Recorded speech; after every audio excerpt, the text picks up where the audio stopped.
আসসালামু আলাইকুম ওয়া রাহমাতুল্লাহি ওয়া বারাকাতুহু ইন্নাল হামদালিল্লাহ ওয়াসসালাতু ওয়াসসালামু আলা মান লা নাবিয়্যা বা'দা ওয়া আলা আলিহি ওয়া সাহবিহি ওয়া মান ওয়ালা। সম্মানিত দর্শক, এই মুহূর্তে কাছে দূরে দেশে প্রবাসে ইসলামী ব্যাংক বাংলাদেশ পিএলসি নিবেদিত নেক্সাস টেলিভিশন পরিবেশিত অনন্য দ্বীনি লাইভ আয়োজন ইসলামী জীবন বিধানে যারা যুক্ত হয়েছেন অথবা পরবর্তীতে যুক্ত হবেন, সবাইকে জানাচ্ছি অনেক অনেক প্রীতি, শুভেচ্ছা ও অনেক মোবারকবাদ।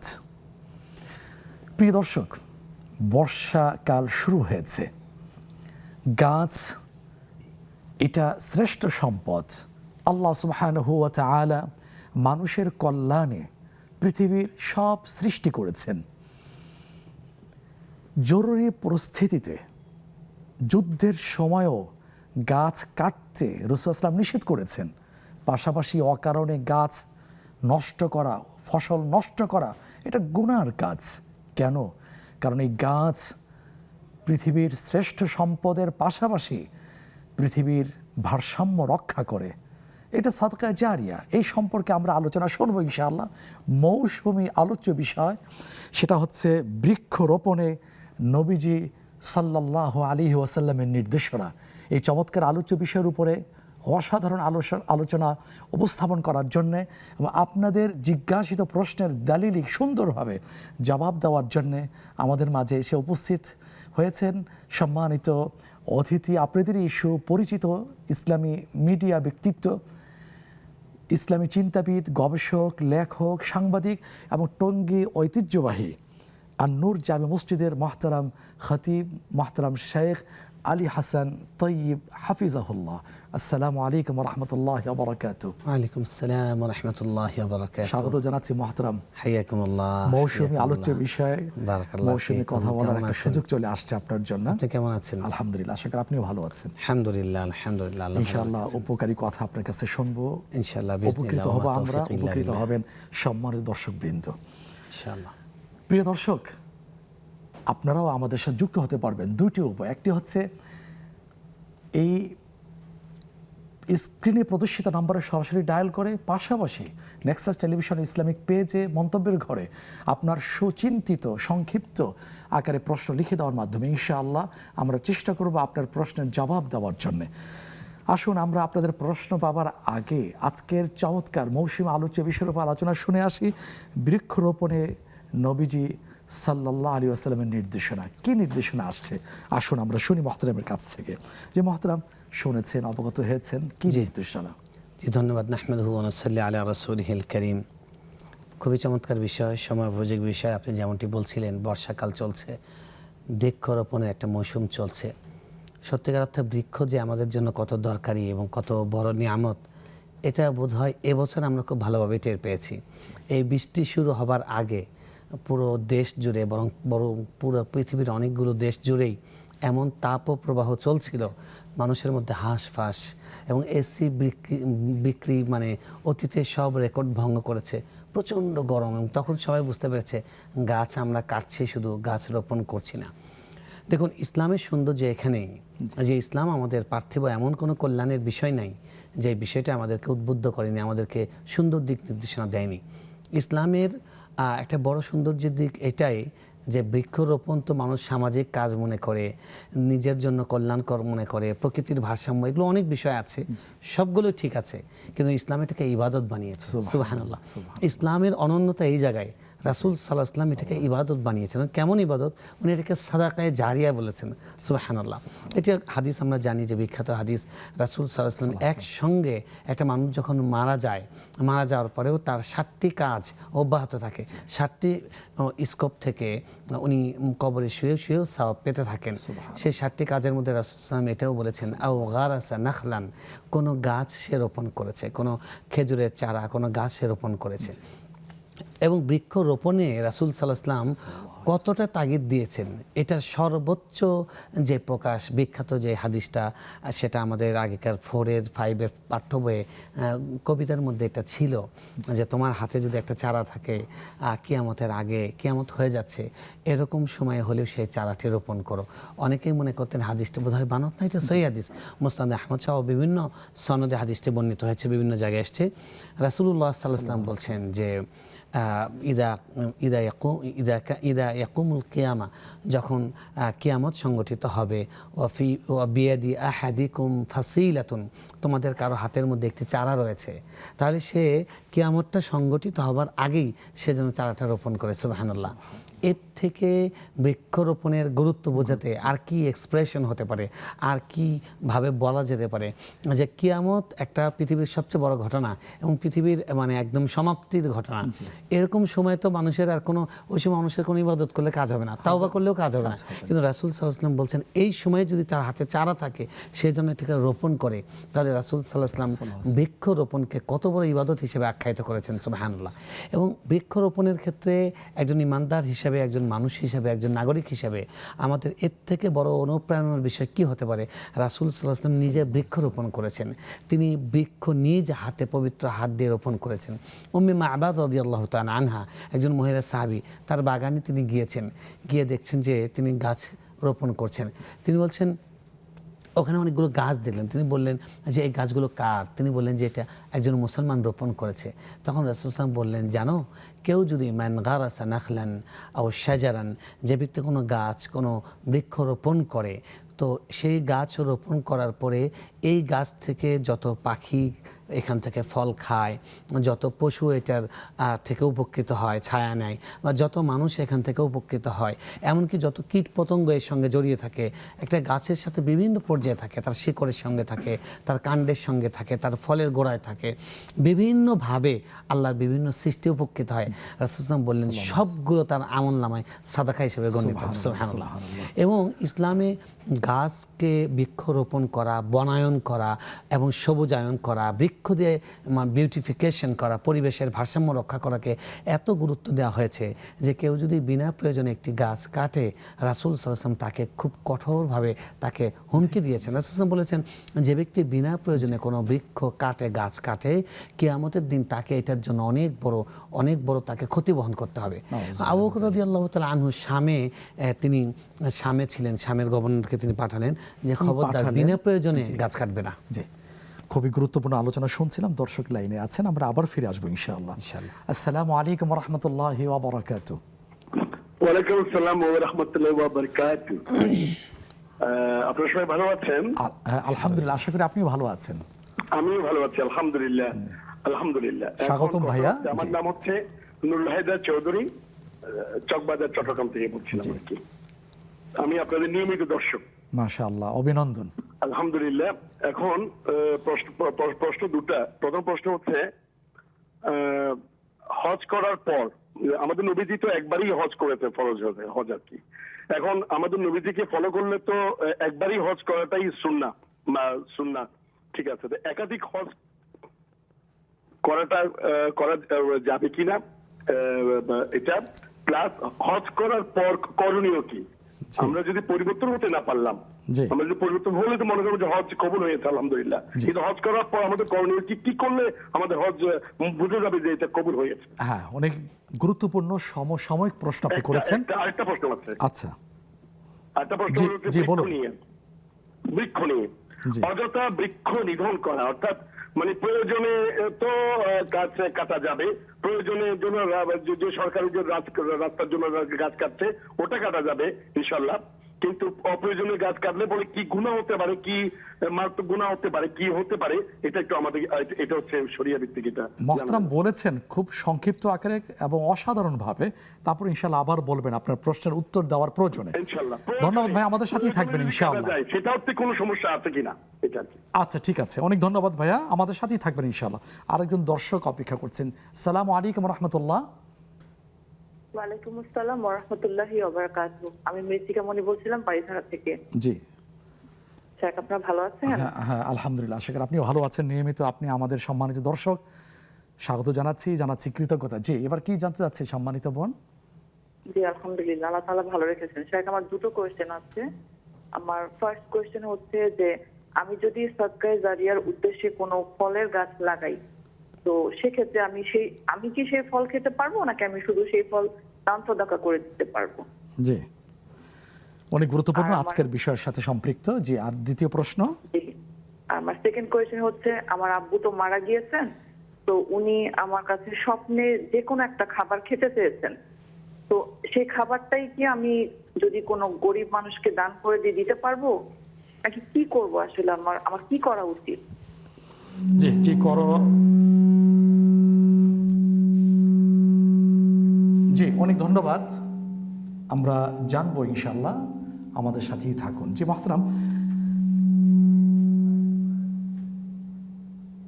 আজকের আলোচ্য বিষয়ের সাথে সম্পৃক্ত দুটো প্রশ্ন পেয়েছে। প্রথম প্রশ্ন হচ্ছে,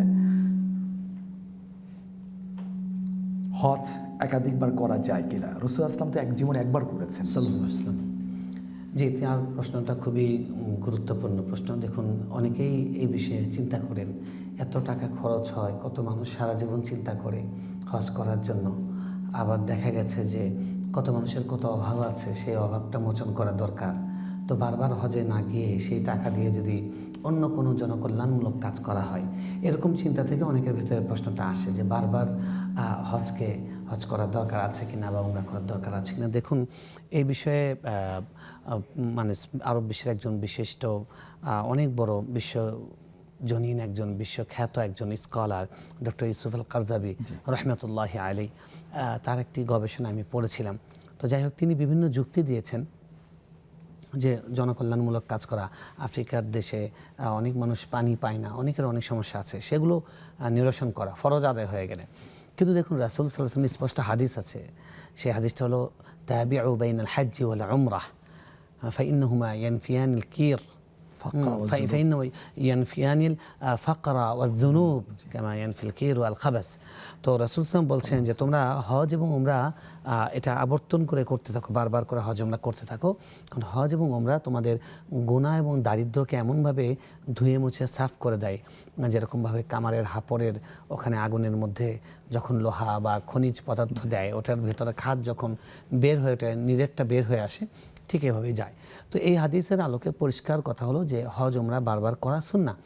রাসূল সাল্লাল্লাহু আলাইহি ওয়াসাল্লামের বিদায় হজ, একমাত্র হজ যেটা করেছেন, হজ থেকে আসার তো 2 মাস পরে তিনি ইন্তেকাল করেছেন। এজন্য তাই তিনি বেঁচে থাকলে অবশ্যই করতেন, এবং তার প্রমাণ পাওয়া যায় তার সাহাবায়ে কেরামের আমল থেকে। ওমর রাদিয়াল্লাহু তাআলা আনহু প্রায় 43 বার হজ করেছেন, সুবহানাল্লাহ। এবং বিভিন্ন সাহাবী একাধিকবার হজ করেছেন।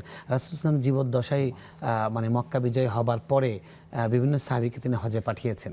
তো সে কারণে হজ একাধিকবার করা অবশ্যই, যদি কারো সামর্থ্য থাকে, এটা অনেক বড় সৌভাগ্যের বিষয়, অনেক অনেক অনেক কল্যাণ আছে। তাই হজে একাধিকবার না করা বা উমরা একাধিকবার না করা, এই ধরনের কোনো বিষয় অবতারণা ঠিক নয়। জি, জাযাকাল্লাহ খাইরান। ভাইয়ের এর সাথে সম্পৃক্ত দ্বিতীয় প্রশ্ন হচ্ছে, হজের পরে করণীয় কি? হজ করে আসার পরে এটা কবুল হওয়ার কোনো সিমটম আছে? এটা সবচেয়ে বড় গুরুত্বপূর্ণ বিষয় আমাদের জন্য এই মুহূর্তে, যে হজ করে আসার পরে একটা মানুষের যে তার ব্যক্তি জীবনে, তার সামাজিক এবং সাংসারিক জীবনে, তার দৃশ্যমান লাইফস্টাইলে এমন কিছু পরিবর্তন আসার কথা, যে পরিবর্তন দেখে মানুষের মন সাক্ষী দিবে, না এই লোকটা নিষ্পাপ হয়ে আল্লাহর ঘর থেকে ফিরেছে। দেখুন, হাদিসের ভাষ্য কি? হাদিসের ভাষ্য আমরা যেটা পাচ্ছি এবং কোরআনের ইঙ্গিত থেকে পাচ্ছি, এই ঘর, যে ঘরকে উদ্দেশ্য করে হজ করতে যায়, এই ঘরটা নির্মাণ করার পরে বাবা এবং ছেলে যারা নির্মাণ করেছেন, ইব্রাহিম এবং ইসমাইল আলাইহিসসালাম, তাদের কথা আল্লাহ কোরআনে সূরা বাকারায় তুলে ধরেছেন। ওয়াইদ ইয়ারফাউ ইব্রাহিমুল কওয়াইদা মিনাল বাইতি ওয়া ইসমাঈল রব্বানা তাকাব্বাল মিন্না ইন্নাকা আনতাস সামিউল আলিম। দুজন কাবাঘর নির্মাণ করে আল্লাহর কাছে বললেন যে আল্লাহ, আপনি আমাদের এই সামান্য প্রচেষ্টাকে কবুল করেন, আপনি কবুলকারী, আপনি শ্রবণকারী।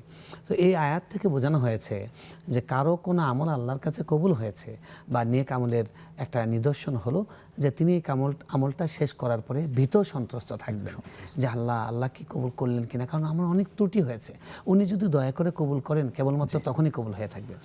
তাই একজন হাজির সাহেবের জীবনে হজ থেকে ফিরে আসার পরে আল্লাহর সেই ভীতিটা, আখিরাতের প্রতি আগ্রহ এবং দুনিয়ার মোহ তার ভেতর থেকে কমে যাওয়া, গুনার প্রতি অনাগ্রহ তৈরি হওয়া, সওয়াবের প্রতি আগ্রহ তৈরি হওয়া, এবং সবসময় আখিরাতের কথা তার আচরণে, তার বাচনে, চলাফেরায় সেটা পরিস্ফুট হওয়া। তার ধর্মীয় অবস্থার উন্নতি হবে। হ্যাঁ, এটা হলো একজন মানুষের হজ কবুল হওয়ার দৃশ্যমান আলামত, এবং এমনটি হওয়া চাই। বাকি কারো ব্যাপারে যেন আমরা নিজেরা কমেন্ট না করি যে উনি তো এরকম করছেন না তাই ওনার হজ কবুল হয়নি, এটা তো আল্লাহর বিষয়। অনেক শুকরিয়া মহতারাম, সময় হচ্ছে একটা বিরতিতে যাবার, ফিরে এসে আমরা প্রশ্নের উত্তর আমরা আরও জানবো ইনশাআল্লাহ। আজকের আলোচ্য বিষয়ের সাথে সম্পৃক্ত কিছু প্রশ্ন চলে আসছে। প্রিয় দর্শক, আপনারা তন্ময় হয়ে শুনছিলেন আজকের আলোচ্য বিষয়ের উপরে, পাশাপাশি কিছু প্রশ্নের উত্তর আপনারা জানতে পারছিলেন। সময় হয়েছে একটা বিরতিতে যাবার, ফিরে আসছি কিছুক্ষণের মধ্যে। ততক্ষণ আমাদের সাথেই থাকবেন ইনশাআল্লাহ।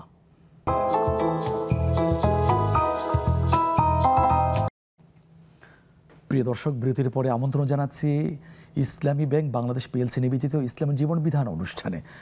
আপনাদের প্রশ্নের জবাব দিচ্ছেন মোহতারাম শেখ আলী হাসান তৈয়ব হাফিজাহুল্লাহ। আজকের আলোচ্য বিষয় হচ্ছে বৃক্ষরোপণে নবীজি সাল্লাল্লাহু আলাইহি ওয়াসাল্লামের নির্দেশনা। আমরা আজকের আলোচ্য বিষয়ের সাথে সরাসরি সম্পৃক্ত কিছু প্রশ্ন পেয়েছি, সেই প্রশ্নের উত্তর আমরা জানার চেষ্টা করছি। প্রথম প্রশ্ন যে ভাই করেছেন, তার সর্বশেষ প্রশ্ন ছিল বৃক্ষ নিধন যেভাবে চলছে সে অনুপাতে বৃক্ষরোপণ হচ্ছে না, সরকারিভাবে বা কোথাও প্রয়োজনে যদি নিধন করা হয় সেক্ষেত্রে গুনাহ হবে কিনা, বা মানুষ যে কাটছে নিধন করছে এতে কোনো গুনাহ হবে কিনা? দেখুন, আল্লাহ রাব্বুল আলামিন দুনিয়ার সব নিয়ামত মানুষের উপকারের জন্য বানিয়েছেন। যদি সেটা প্রয়োজন হয়, মানুষের জনগণের প্রয়োজন হয়, তখন সেটা নিধন করতে কোনো সমস্যা নেই। কিন্তু বিনা প্রয়োজনে কারো ব্যক্তি স্বার্থে যদি এটাকে নিধন করা হয় তাহলে অবশ্যই গুনাহ হবে। বিশেষ করে যেগুলো জনগণের সম্পত্তি, অর্থাৎ রাষ্ট্রীয় গাছ, যেগুলো সরকারি গাছ, এগুলোতে হাত দেওয়া ভয়ঙ্কর। আমাদের বাংলাদেশে অনেক বন খাদক আছে, এবং আজকে গত 2 সপ্তাহ ধরে আমরা বিভিন্ন রিপোর্টে দেখছি বিভিন্ন দুর্নীতিবাজদের, তারা বিভিন্ন জায়গায় নদী দখল করেছে, বিভিন্ন জায়গায় বন দখল করেছে, শুটিং স্পট বানিয়েছে, বিনোদন কেন্দ্র বানিয়েছে। মনে রাখবেন, এদের উপার্জন হারাম এবং এদের সব কিছু হারাম, এদের কোনো ইবাদত কবুল হবে না। আর এরা এই যে এক একটা গাছ কেটেছে, এক একটা গাছের জন্য রাসূল সাল্লাল্লাহু আলাইহি ওয়াসাল্লাম বলেছেন যে তাদের চুল কাটা হবে, তাদের মাথা কাটা হবে কিয়ামতের দিন, কেটে কেটে কষ্ট দেওয়া হবে তাদেরকে। তো এই জন্য বৃক্ষরোপণ বিনা প্রয়োজনে যদি কেউ করে, তাহলে বৃক্ষ নিধন যদি করে, তাহলে অবশ্যই তার জন্য সেটা কবিরা গুনাহ হবে, অনেক বড় গুনাহ হবে। আল্লাহ রাব্বুল আলামিন আমাদেরকে হেফাজত করুন। আমিন। প্রাসঙ্গিক একটু বিষয় জানতে চাও, সেটা হচ্ছে সরকারি গাছের কথা বলেছেন। রাস্তার পাশে দুধারে যে বৃক্ষরোপণ করা হয়, ফলজ যদি গাছ হয়ে থাকে, ফলটা সাধারণ মানুষ বা নাগরিক খেতে পারবে কিনা? তাকওয়া হলো না খাওয়া, কারণ এটার মালিক হলো জনগণ। এটা কেউ একজন রাস্তায় কিছু পড়ে গেছে পতিত জিনিসের মতো, আমি ওটা ধরবো না, ধরলে তো আমার বিপদ, ওটা আমাকে পৌঁছে দিতে হবে মালিকের কাছে। তো আমি এখন জনগণের পক্ষ থেকে খাচ্ছে না, এটা 10 জনের মানে মালিকানা, একক মালিকানা নয়, এর জন্য তো খাওয়া যায় যাবে না। রাষ্ট্রীয় কোষাগারে দিয়ে দিতে হবে, এটা বিক্রি করে এটার অর্থ আবার রাষ্ট্রীয় কোষাগারে যোগ হবে। শুকরান, জাযাকাল্লাহ খাইর। এরপরে আমাদের বাড়িদারা থেকে সম্মানিত বোন সাধুবাদ জানাচ্ছি। ওনার এই সম্পর্কিত প্রশ্ন হচ্ছে, বৃক্ষরোপণ তো এটা সাদকা জারিয়া, এটা যদি হয়ে থাকে তাহলে এটার যে ফল আসবে কে খাবে? এখন কি যিনি লাগিয়েছেন উনি খেতে পারবেন? এই প্রশ্নটা খুব চমৎকার ছিল যে সাদাকার ক্ষেত্রে আমরা জানি যে সেটা নিজে খাওয়া যায় না, কিন্তু গাছের ক্ষেত্রে কি হবে? আসলে দেখুন, সাদাকা 2 রকম। আমাদের বাংলাদেশে সাদাকা মানে বলতে শুধুমাত্র লিল্লাহ বোর্ডিং এর যে সাদাকা এটাকে বোঝায়, যে কোনো সাধারণ দানকেও সাদাকা বলা হয়। আবার সাদাকা খাসা, নির্দিষ্ট সাদাকা, সেগুলো। তো এই জন্য এখানে যে সাদাকা বলা হয়েছে এটা সাধারণ দান, যেমন একজন মুসলমানের সঙ্গে হেসে কথা বলা, এটাও সাদাকা। স্ত্রীর মুখে লোকমা তুলে দেওয়া, এটাও সাদাকা, রাসূল বলেছেন। তো এটা এই ধরনের, এটা খেতে কোনো সমস্যা, অবশ্যই খেতে পারবেন, এবং আপনি খাবেন, খেয়ে আলহামদুলিল্লাহ বলবেন, শুকরিয়া আদায় করবেন। অন্য ভাই খেয়ে এটার মিষ্টতা অনুভব করবে, যে না রাজশাহীর আম, অমুক জায়গার লটকন, হ্যাঁ কি বলে নরসিংদীর লটকন, খাবে এবং আল্লাহ শুকরিয়া আদায় করবে। এই যে শুকরিয়া আদায় করেছেন, একটা ইবাদত করলেন, এটার ভাগও আপনি পাবেন ইনশাআল্লাহ। নিজে খাওয়ার মধ্য দিয়ে সাদকা জারিয়া সওয়াব থেকে মাহরুম হবেন না। অবশ্যই মাহরুম হবেন। শুকরান, জাযাকাল্লাহ। দর্শক আছেন কিয়ামত পর্যন্ত সওয়াব পেতে থাকবেন ইনশাআল্লাহ, যতদিন বৃক্ষটা থাকবে। আসসালামু আলাইকুম ওয়া রাহমাতুল্লাহ। আসসালামু আলাইকুম। ওয়ালাইকুম আসসালাম। জি, ওয়ালাইকুম আসসালাম ওয়া রাহমাতুল্লাহ। হ্যাঁ, শুনতে পেয়েছি। কি প্রশ্ন সম্মানিত ভাই? হুজুর, আমার প্রশ্ন হলো, আমার বাড়ির পাশে অনেক মসজিদে নামাজ পড়তে গিয়ে দেখি। জি বলুন। জি ভাইয়া, একটু ভলিউম কমিয়ে নেওয়া যায়? নামাজের মধ্যে কাবা শরীফের ছবি এবং মক্কা শরীফের ছবি, মদিনা শরীফের ছবি থাকে। জি,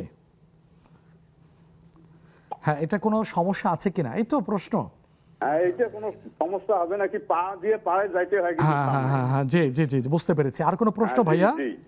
না না, এইটাই প্রশ্ন। আচ্ছা, অনেক ধন্যবাদ, আমাদের সাথেই থাকুন, আমরা জানানোর চেষ্টা করব। আরেকজন দর্শক, আসসালামু আলাইকুম রহমতুল্লাহ।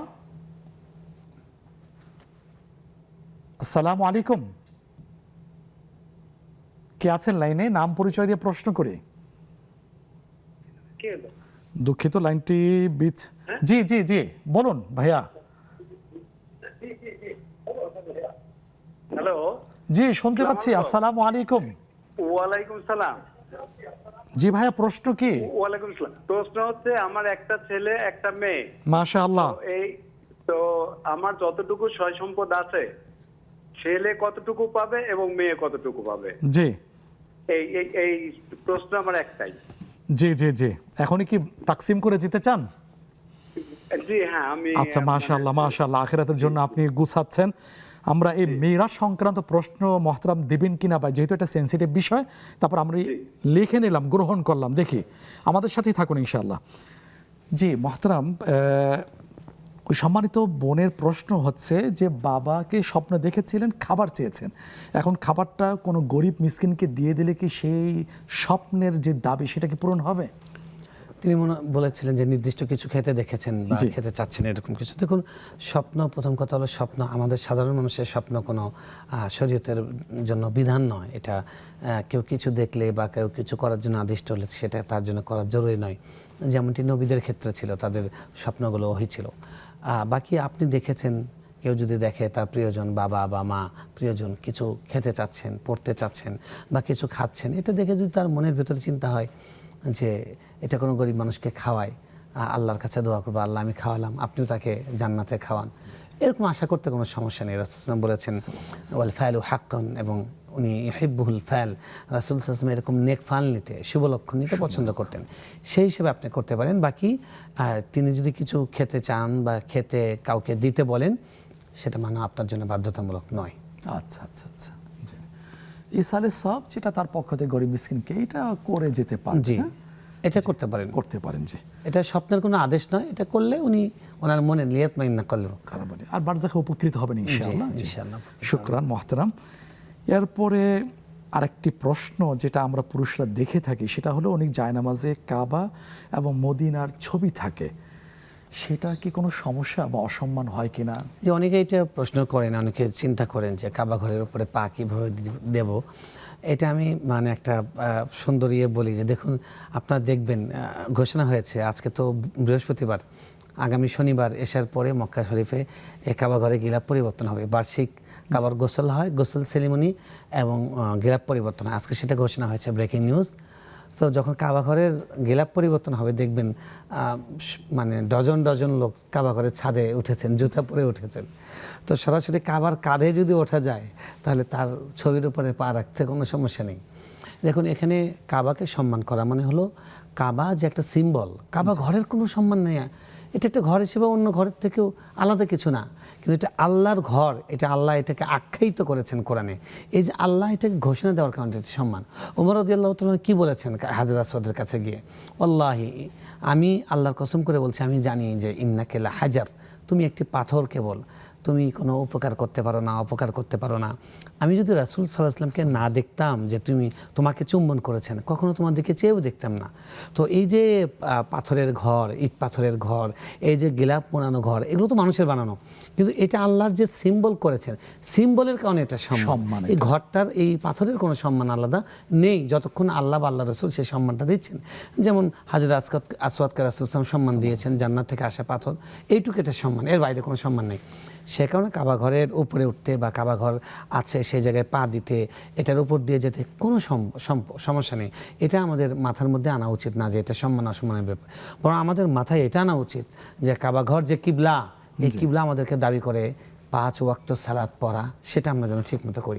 এই কিবলা, হ্যাঁ, ফালিয়াবুদু রাব্বা হাযাল বাইত। তো এই ঘরের ইবাদত নয়, এই ঘরের রবের ইবাদত করা।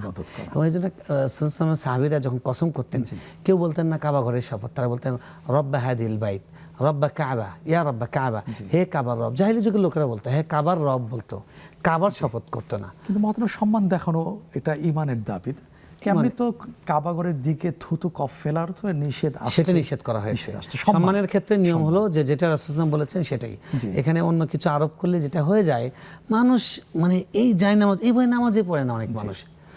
মানে কোরআনের উপরে পা উঠানো যাবে না, বা কোরআন থাকলে পাশে চেয়ারে বসা যাবে না, এই বই উনি কোরআনই পড়ে না। কোরআন পড়েন আপনি, আপনার তাজিমের থেকে কোরআনের হকটা আগে। অনেক শুকরিয়া মহতরম। দর্শক লাইনে আছেন, প্রশ্ন নিয়ে বিরতিতে যাব, ফিরে আসবো এরপরে ইনশাআল্লাহ। আসসালামু আলাইকুম রহমতুল্লাহ। আসসালামু আলাইকুম। ওয়ালাইকুম আসসালাম। জীবন কি জানতে চাচ্ছি? আমরা যদি জায়নামাজের উপর আমরা যদি উযু না করে মসজিদে নামাজ পড়ি, ওটা কি আমাদের গুনাহ হবে কিনা? সরি, শুনতে আবার বললে? জায়নামাজের উপরে উযু না করে মসজিদে, আমরা যদি মসজিদে ভুলে নামাজ না করে যদি আমরা নামাজ কাতারে দাঁড়াই যাই, ওটা কি আমাদের? আচ্ছা ঠিক আছে, ঠিক আছে। আমাদের ছোট্ট বন্ধু, আমরা বুঝে নেওয়ার চেষ্টা করবো ইনশাআল্লাহ। আমাদের সাথেই থাকবে, আমরা বিরতিতে ফিরে এসে তোমার প্রশ্নের জবাব আমরা দিব ইনশাআল্লাহ। প্রিয় দর্শক, সময় হয়েছে আরেকটি বিরতিতে যাবার, ফিরে আসছি কিছুক্ষণের মধ্যেই। আমাদের সাথেই থাকবেন ইনশাআল্লাহ।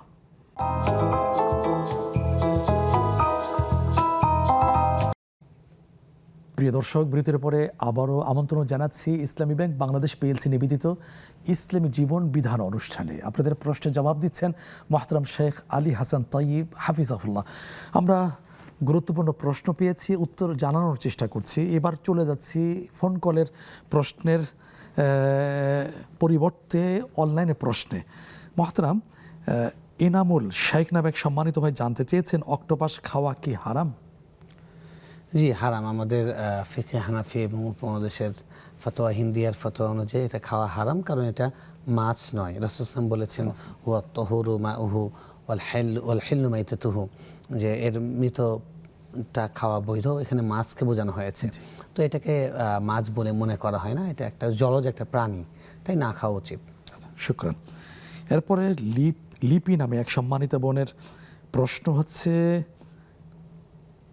আমরা জানি যে হজ করে আসার পর 40 দিন বের হওয়া যায় না, বা 40 দিন ঘরে থাকতে হয়, এই ব্যাপারে জানানোর চেষ্টা করছি।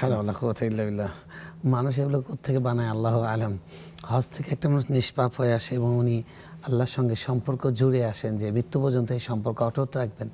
আর একজন পুরুষকে তো প্রত্যেক 5 বার মসজিদে যেতে হবে দৈনিক, এটা ওয়াজিব তার জন্য। তো উনি ঘর থেকে বের হবেন না কিভাবে? অবশ্যই ঘর থেকে বের হতে হবে। এটা একদম মানুষের বানোয়াট কথা, এ ধরনের কোনো কথা নেই। কোরআন হাদিসে এই ধরনের কোনো নির্দেশনা আসছে না। জি, মাশাআল্লাহ। এরপরে ডাক্তার শিরিন বেগম সম্মানিত বোন জানতে চাচ্ছেন, হুজুর আমি আমার বাসার বারান্দায় ফুল পাতা বাহার গাছ লাগাই, সেগুলো যত্ন করি, উপভোগ করি, আল্লাহর সৃষ্টির এত রং সৌন্দর্য দেখে কৃতজ্ঞতা প্রকাশ করি। এক্ষেত্রে ইসলাম কতটা গুরুত্ব দিয়েছে বা গুরুত্ব আছে বলবেন? ধন্যবাদ। আপনি তো আমাদের যে হাদিসগুলো আজকে আলোচনা করেছি সবগুলোর মধ্যে আপনি আছেন ইনশাআল্লাহ। গাছ রোপণ করার সময় নিয়ত এটা করবো যে আল্লাহকে খুশি করার জন্য, মানুষের উপকার করার জন্য, প্রাণ প্রকৃতি উপকারের জন্য, এবং রাসূল সাল্লাল্লাহু আলাইহি ওয়াসাল্লাম নির্দেশনা অনুযায়ী গাছ রোপণ করছি, তাহলে এটা ইবাদত হয়ে যাবে। সুবহানাল্লাহ, সুবহানাল্লাহ।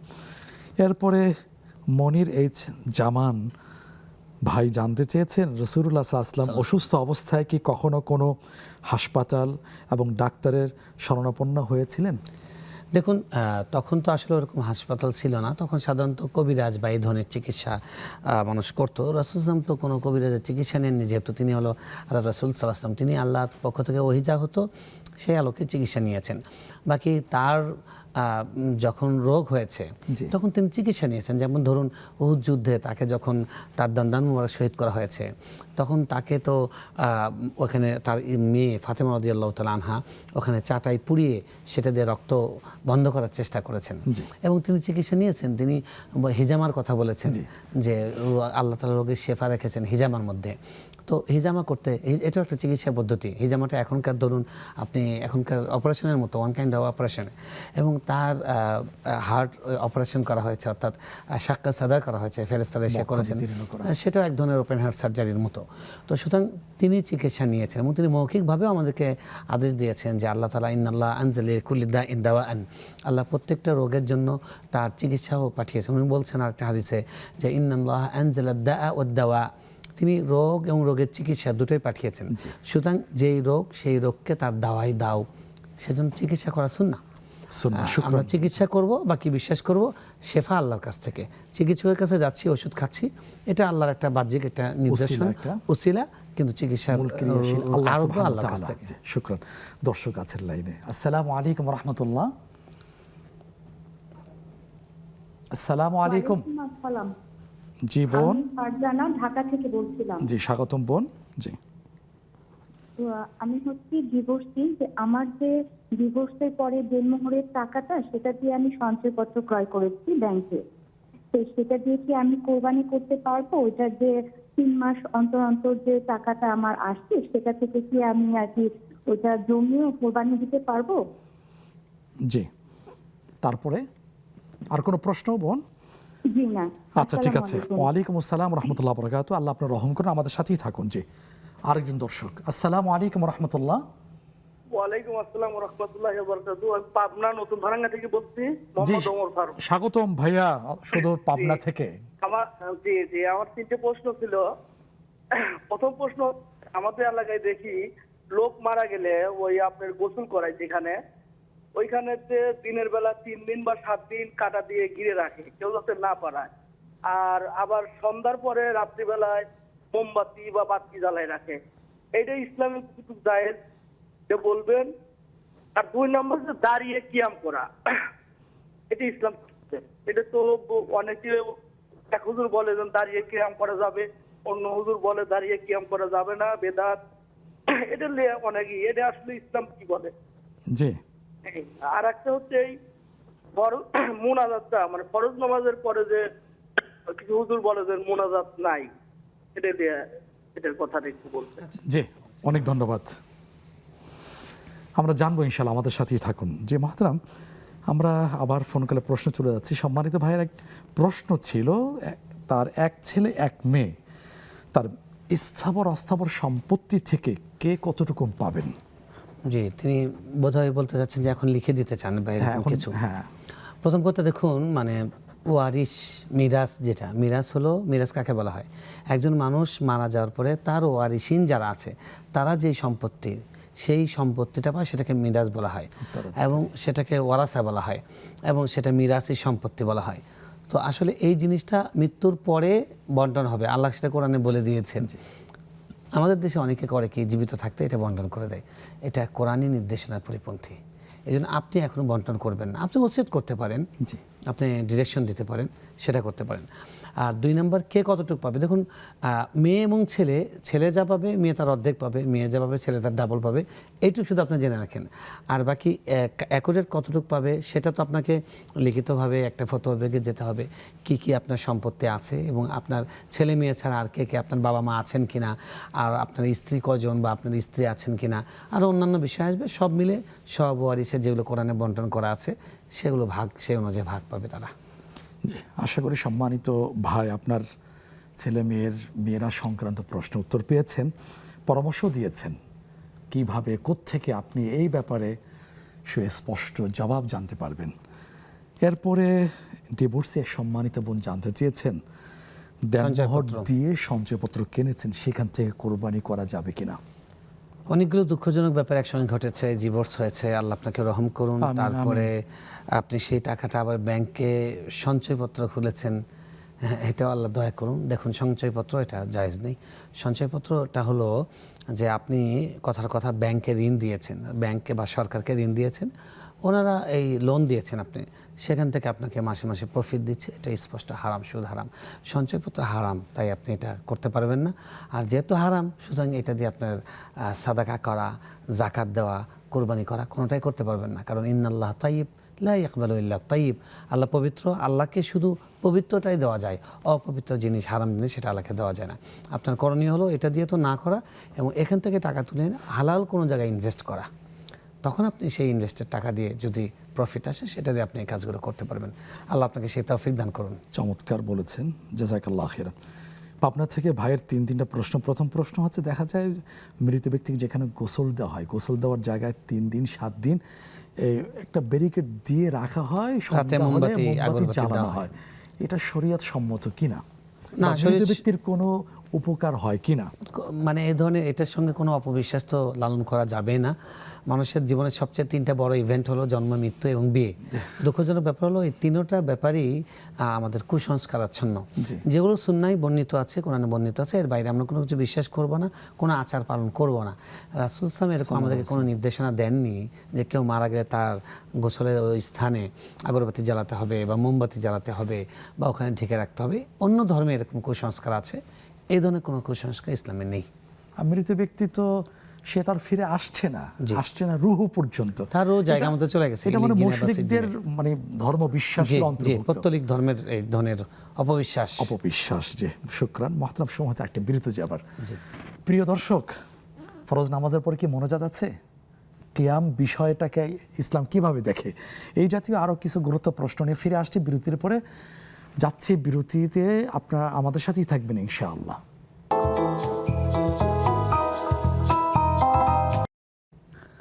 প্রিয় দর্শক, বিরতির পরে সাদর আমন্ত্রণ জানাচ্ছি ইসলামী ব্যাংক বাংলাদেশ PLC নিবেদিত ইসলামী জীবন বিধান অনুষ্ঠানে। আপনাদের প্রশ্নের জবাব দিচ্ছেন মোহতারাম শেখ আলী হাসান তাইয়েব। আমরা হাঁটাহাঁটি পা করে লাইভ আয়োজনের শেষের দিকে চলে আসছি। এবার মোহতারামের কাছ থেকে ফোন করে প্রশ্নের উত্তর আমরা জানবো ইনশাআল্লাহ। সেটা হচ্ছে কিয়াম, দাঁড়িয়ে যে দুরূদ পাঠ করা হয়, কেউ বলেন জায়েজ, কেউ বলেন বিদআত। ইসলাম কি বলছে? ইসলাম কি বলছে, ইসলামের কথা যদি আমরা জানতে চাই সত্যিকার অর্থে, তাহলে এই বিতর্কটাই থেমে যেত। রাসূল সাল্লাল্লাহু 1450 বছর আগে বলেছেন যে আমি চলে যাবার পরে অনেক মাসালায় তোমরা নানান রকমের কুটতর্ক দেখতে পাবে, খামোখা ঠেলাঠেলি তোমরা দেখতে পারবে। সেই ক্ষেত্রে তোমাদের কি করণীয় উনি বলে দিয়েছেন, ফাআলাইকুম বিসুন্নতি ওয়া সুন্নাতিল খুলাফায়ে রাশিদিন আল মাহদিয়িন। তখন তোমরা আমার সুন্নতকে দেবে, আমি কি করেছি এবং আমার সাহাবীরা কি করেছেন। তো এখন আপনি যে রাসূল সাল্লাল্লাহু সম্মানে কিয়াম করতে চাচ্ছেন, এটার পক্ষে বিপক্ষে আমি একটাও বলবো না। আমি আপনার কাছেই ছেড়ে দিব, যারা এটা করেন তাদের কাছে ছেড়ে দিব, যে আপনারা দেখুন রাসূল সাল্লাল্লাহু আলাইহি সাহাবীরা, তাদের থেকে তো আপনি আমি কখনো বেশি ভালোবাসতে পারবো না। ওনারা কি রাসূলের ভক্তিতে কখনো দাঁড়িয়ে এরকমভাবে ওনারা কিয়াম করেছেন কিনা, এরকম একটা জয়ীফ হাদিস কেউ দেখাতে পারবে না। সুতরাং যেহেতু তার আদর্শের এবং তার সাহাবীদের আদর্শের মধ্যে নাই, এবার আপনি বের করে নিন আপনার এটা করা উচিত কি উচিত না। সুন্দর হেকমতি উত্তর দিয়েছেন, জাযাকাল্লাহু খাইরান। এরপর আরেকটি বিষয় এই জাতীয়, সেটা হলো ফরজ নামাজের পরে মোনাজাত আছে কিনা। দেখুন, ফরজ নামাজের পরে তো মোনাজাত অর্থ হলো গোপনে আল্লাহর কাছে কথা বলা, চুপি সারে আল্লাহর কাছে দোয়া করে। এটা তো খুবই আছে। রাসূল বলেছেন যে দোয়া কবুলের বিভিন্ন সম্ভাব্য জায়গা বলেছেন, ফেভারিট মানে প্লেস আল্লাহ রাসূল বলে দিয়েছেন কখন কোন জায়গায় দোয়া কবুল হয়। তার মধ্যে উনি বলেছেন দুবুরা সালাওয়াতিম মাকতুবা, ফরজ নামাজের পরে দোয়া কবুল হয়। এবং আল্লাহ রাব্বুল আলামিন কোরআনে বলেছেন ওয়াকিমুস সালাতা লিযিকরি, আমার জিকির কায়েমের জন্য সালাত তোমরা করো, আদায় করো। কিন্তু কথা হলো মোনাজাতটা রাসূল কিভাবে করেছেন, উনি নামাজের পরে উনি একাকী করেছেন এবং উনি দোয়া শিখিয়ে দিয়েছেন অনেক সুন্দর, আল্লাহুম্মা আইন্না আলা যিকরিকা ওয়া শুকরিকা ওয়া হুসনি ইবাদাতিক, আয়াতুল কুরসি, অনেক দোয়া। এভাবে করাটাই সুন্নাহ।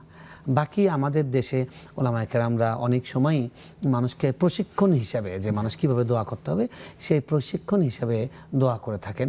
বাকি এটা জায়েজ হবে শুধু কয়েকটা শর্তে। 1 নম্বর হলো মোনাজাত যদি করা হয় এটা মাথায় রেখে যে এই সময় মোনাজাত করা সুন্নত নয়, এটা করা ওয়াজিব নয়, এবং মাঝে মাঝে ছেড়ে দেওয়া, মানুষ যেন ওটা বুঝতে পারে। কিন্তু এটাকে যদি একদম নিয়মিতভাবে করছে এবং সম্মিলিতভাবে করছে, ফরজ নামাজের পরে করছে, তাহলে এটাকে অনেকে সতর্কতামূলক বেদাত বলেছেন। আর আপনি যদি বেদাত মনে নাও করেন, কিন্তু বেদাতের সঙ্গে বেদাতের উপাদানগুলো এর মধ্যে চলে আসছে। যেন আমরা বলবো যে আমরা প্রশিক্ষণের জন্য মাঝে মাঝে আমরা করি এবং মাঝে মাঝে ছেড়ে দেওয়া উচিত। বিশেষ করে মাগরিবের নামাজের পরে সুন্নত আছে, জোহরের পরে সাথে সুন্নত মুআক্কাদা আছে, এই নামাজগুলোতে মোনাজাত সম্মিলিতভাবে না করা উচিত।